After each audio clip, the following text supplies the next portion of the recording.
ఉగ్రనీడలో రాయలసీమ. స్వాతంత్రానికి పూర్వం, స్వాతంత్రం తర్వాత రాయలసీమ ప్రాంతంలో శాంతి భద్రతల పరిస్థితుల్లో ఎటువంటి వ్యత్యాసం కనిపించడం లేదు. ఫ్యాక్షనిస్టుల మధ్య ఏర్పడిన వ్యక్తిగత కక్షలు కుటుంబాలకు అండ్ వ్యక్తులకు మధ్య పోరాటంగా మనకు కనిపిస్తుంది. ఇప్పుడిప్పుడే ఆ ఫ్యాక్షన్ గొడవలు లేకుండా ఉందనుకునే లోపు ఆశ్చర్యకరమైన రీతిలో అన్నమయ్య జిల్లా కేంద్రమైన రాయచోటిలో తీవ్రవాద కార్యకలాపాలతో సంబంధం ఉన్న అబూబకర్ సిద్దికి, మహమ్మద్ అలీ అనే ఇద్దరు సోదరులను Tamil Nadu ATS anti terrorist service పోలీసులు వలపన్ని అరెస్ట్ చేయడంతో రాయలసీమలోని ప్రజలు భయాందోళనకు గురయ్యారు. ఆ వ్యక్తులు తమిళనాడులోని అనేక జాతి వ్యతిరేక కార్యకలాపాలలో పాలు పంచుకున్నట్లు తమిళనాడు పోలీసుల ద్వారా మీడియా సంస్థలకు విషయం అందింది. 30 సంవత్సరాలుగా రాయచోటిలో మకాం వేసి అక్కడే పెళ్లి చేసుకొని చిన్న చిన్న వ్యాపారాలు చేసుకుంటూ స్థానిక ముస్లింలతో జీవనం సాగిస్తున్న వీరిని వ్యూహాత్మకంగా పట్టుకున్న ఏటీఎస్ అధికారులను అభినందించాల్సిందే. ఒకప్పుడు రాయలసీమ ఫ్యాక్షనిస్టులు ఎక్కువ ఉండే.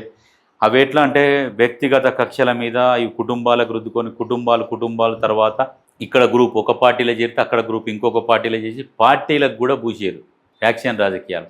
ఆ రకంగా ఉండే ఆ సంస్కృతి ఎక్కడి నుంచి వచ్చిందంటే రాయలసీమ వాళ్ళకు తమిళనాడు నుంచి వచ్చింది. అది తమిళనాడులో చాలా వెరీ డేంజర్గా ఉంటారు. వాళ్ళ నుంచి బార్డర్ కాబట్టి కొద్దిగా వీళ్ళకి అంటుకున్నది అన్నట్టు. అయితే ఇంకొక విషయము సేమ్ అది ఆ ఫ్యాక్షన్ రాజకీయాలు తెలంగాణలో కూడా తీసుకొద్దామని ఆలోచిస్తున్నట్టుండు మన కేటీఆర్ అండ్ కంపెనీ.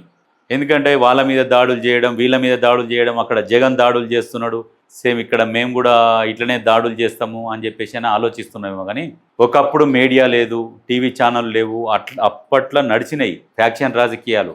కానీ ఇప్పుడు నువ్వు అడుగు తీసి అడుగేసే లోపల నువ్వేం చేస్తున్నావు, ఏంది, నీ ఫింగర్ ప్రింట్ ఏంది, నీ క్లూస్ టీమ్ వచ్చి నీ ఫింగర్ ప్రింట్ని తీసుకొని జస్ట్ దాంట్లో తీసుకుపోయి పెడితే నీ ఆధార్ కార్డుతో సహా నీ డేటా మొత్తం బయటపడుతుంది, నువ్వు దొరికిపోతావు ఎప్పుడు ఏం చేసేది కూడా. కానీ అట్లాంటి రాజకీయాలు చేయాలనుకోవడం నిజంగా సిగ్గుచేటు. దాడులు చేసి రాజకీయాలు చేస్తాము, అక్కడ జగన్ కూడా చేస్తున్నాడు కదా ప్రతిపక్ష పార్టీలో ఉండి, మేము కూడా ఇట్లాంటి దాడులు చేస్తాము, జనాలను భయభ్రాంతులకు గురి చేస్తాము అని చెప్పేసి రాజకీయం చేస్తే ఇంకా అణగదొక్కబడతారు. మీరు ఇప్పటికే దాదాపు భూస్థాపితం అయిపోయారు, ఇంకా కనుమరుగు లేకుండా పోతారు. అవి మానుకోవాలి. కాకపోతే ఏంటంటే ఇప్పుడు ఇంకా దాంట్లోకి భాగంగానే ఉగ్రనీడలో రాయలసీమ అంటే ఎందుకు ఈ దాదాపు ఈ ఉగ్రవాదంలో దాదాపు ముస్లిం యువకులే ఎక్కువగా ఉంటారు అని అంటే ఎందుకంటే నిరక్షరాస్యత. చదువుకొని ఉంటే వాళ్ళు అందులోకి పోయేవాళ్ళు కాదు.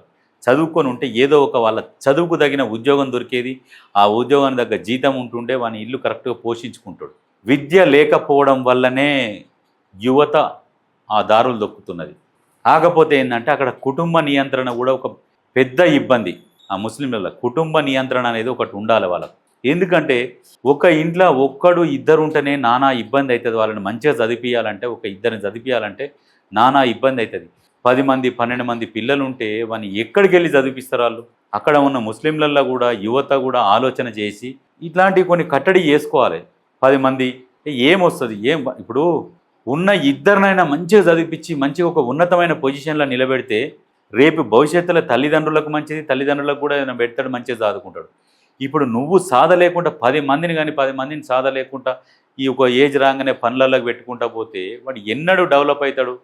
వానికి ఆర్థిక పరిస్థితులు ఎదురైనప్పుడు ఇట్లాంటి అడ్డుదారులు దొక్కుతుంటాడు. కాబట్టి విద్య మీద ఫోకస్ పెట్టాలి. ప్రభుత్వం ఏంటంటే ముస్లిం యువత మీద ఫోకస్ పెట్టాలి. ఫస్ట్ కుటుంబ నియంత్రణ చేపియాలి. కుటుంబ నియంత్రణ అనేది ఉండాలి. ఆ కుటుంబ నియంత్రణ అనేది ఉంటే వాళ్ళు ఖచ్చితంగా ఆ యువత చదువుకుంటే ఖచ్చితంగా డెవలప్ అవుతుంది. కానీ అది ఆ పని చేయాలి ఫస్ట్. ఆ పని చేస్తే పేపర్లల్లో ఇట్లాంటి వార్తలు అనేది భారతదేశంలో కనబడకుండా పోతాయి. వాళ్ళు చదువుకొని ఉంటే ఇట్లాంటి అడుగులు తొక్కరు కాబట్టి ఇట్లాంటివి కనబడకుండా పోతాయి.